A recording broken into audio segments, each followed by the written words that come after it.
silakan klik tombol subscribe dan aktifkan notifikasi pada tombol lonceng supaya tidak tertinggal video seputar misteri dan pembahasan menarik lainnya, dan klik tombol like juga jika sahabat menyukai video ini. Saya mau tanya Mak, begini, setelah kita bisa merasakan hawa panas itu dan bisa menyalurkan ke tulang punggung dan lainnya sebagainya, terus apa lagi Kang? Setelah itu apalagi? Tolong bimbingannya. Udah kerasa itu terus diputarkan, disalur-salur terus ke semua bagian tubuh sehingga si hawa energi kita itu akan mematikan sedikit demi sedikit bakteri kuat yang ada di sel mitokondria.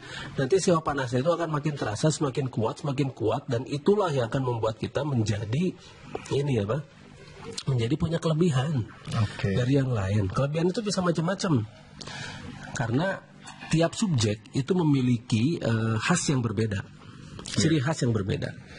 Jadi tiap subjek itu unik. Makanya mungkin si orang ini ketika dia menyalurkan energi itu, dia akan bisa membuat atau memunculkan kemampuan-kemampuan yang berbeda dengan yang lain. Contohnya bisa begini. Dia sering menyalurkan hawa panasnya di seluruh tubuh, termasuk ke kepala. Tiba-tiba indera keenamnya menjadi lebih baik. Tapi belum tentu yang ini tiba-tiba daya hancurnya menjadi lebih baik.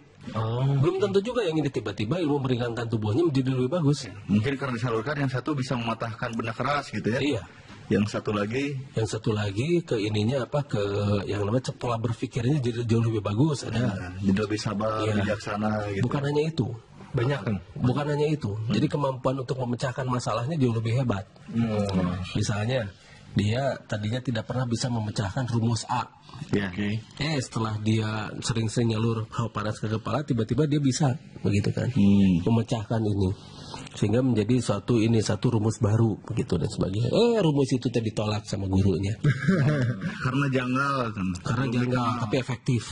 Nah, ada lagi yang misalnya dia setelah itu dia jadi jago di pengobatan, begitu kan? Ada yang begitu. Jadi tergantung. Jadi tiap orang itu mutlak harus berlatih. Jadi si energinya itu harus terus salur ke seluruh tubuh, terutama bagian kepala. Terus kalau sudah bisa ke tulang belakang, ke tulang ekor kita, terus dari sana. Nah, terus salurkan lagi ke bagian-bagian yang lain. Jadi itulah energi. Nah, di sana kita akan terus berlatih sehingga si energi tersebut akan bisa bermanfaat. Misalnya gini, kita bisa manfaatkan energi itu untuk pengobatan. Misalnya sehari pasien akang kan ratusan tuh, malah bisa sampai 600-an tuh sehari. Ada satu nomor pakai 4-5 orang, 5 orang gitu kan. Nah, tapi kenapa nggak pernah capek gitu kan? Kenapa? Karena energinya cukup. Iya. Makanya sering-sering berlatih. Karena saya pun selalu berlatih sampai sekarang. Jadi jangan sampai kita hanya sekedar ingin cepat-cepat punya kemampuan tapi malas latihan, gitu kan. Nah, ini yang harus terus kita gaungkan pada semua anggota. Tapi latihan tuh gimana Kang ya? Membosankan. Iya, sama belajar juga membosankan. Sama. Jadi biar tidak bosan gimana Kang? Biar tidak bosan, bikin varian-varian. Biar suka Kang, itu kan yang pertama. Bikin varian yang kita suka. Nah, itu dia varian yang suka. Iya. Misalnya gini, latihan itu jangan hanya sekedar nyalurin hawa sambil diem. Coba salurkan hawa sambil gerak. Coba cari sasaran, begitu kan, buat sasaran-sasaran baru. Misalnya, tadinya kita baru bisa mematahkan, misalnya ada tumpukan, bisa batu 5, kita baru bisa mematahkan bagian bawahnya saja. Kalau mematahkan semuanya mah nggak susah gitu kan. Jadi bagian batu ditumpuk, yang patah yang bawahnya doang. Kita atur yang patahnya yang mana, dan itu latih terus. Tek. Nanti kita atur nomor 3 yang patahnya gitu. Gitu. Nah itu harus terus dilatih, dan kita harus punya motivasi. Makanya kita kadang-kadang ada orang yang motivasi itu muncul setelah punya kompetitor. Misalnya ada lawannya, begitu kan? Ada lawannya, sok kamu bisa apa gitu kan? Saya baru bisa ini. Ayo kita bertanding gitu kan? Panas-panas. Iya, hadiahnya mobil gitu. Kalau sudah bisa ini, dapatin mobil gitu kan? Dalam bentuk brosur kan? Ya. Enggak, dalam bentuk kunci. Dalam bentuk diecast. Dan satu lagi dalam bentuk remote katanya. Remote-nya mobil remote ternyata. Jadi kita memang harus punya motivasi, terutama kita harus punya lawan. Kalau misalnya ada orang begitu, tapi ada juga orang yang tidak mau punya lawan dia, tidak mau punya kompetitor, itu beban katanya. Lebih baik saya berlatih sendiri saja. Ya, selama mau nggak apa-apa Kang. Iya. Nah terus ada lagi orang yang ingin latihan itu rame-rame katanya. Oh iya, Senang. nggak bisa sendirian. Iya, senang kok rame-rame mah. Kita punya pembanding. Pembandingnya itu dalam artian dia latihannya gerakan seperti ini, saya gerakan seperti ini dan sebagainya. Nah, terus ada lagi yang dia itu pengen langsung sama gurunya. Pengen sendiri langsung sama gurunya. Ada di sana. Macam-macam lah. Jadi lihat ke dalam diri kita. Makanya itu perlunya latihan Zoltas itu kita akan bisa mengenali diri kita. Maunya seperti apa. Setelah kita tahu mau kita tuh seperti apa, kita akan bisa membuat stimulus-stimulus yang akhirnya direspon oleh diri kita itu sehingga menjadi suatu kemajuan begitu loh. Misalnya latihan itu malas, ya sudah kita bikin sesuatu yang tidak bikin malas itu seperti apa begitu. Terus kalau Akang sendiri kan masih latihan sampai sekarang, motivasinya apa tuh? Kalau boleh kita tahu. Ya motivasinya mah gini ya, hidup kita itu hari ini detik ini. Tugas kita adalah sebagai khalifah fil ard. Kan tugas kita itu adalah ibadah ya, wa ma khalaqtul jinna wal insa illa liya'budun. Ya. Dan artinya jadi Allah itu tidak semata-mata menciptakan jin dan manusia adalah untuk beribadah. Untuk beribadah. Ibadah kita itu bukan hanya ritual yang selama ini seperti sholat, puasa dan sebagainya. Ibadah kita itu bagaimana menjadi manusia yang lebih baik dan bisa menjadi khalifah fil ard begitu. Makanya saya terus berlatih agar ibadah ini jadi jauh lebih baik daripada sebelumnya.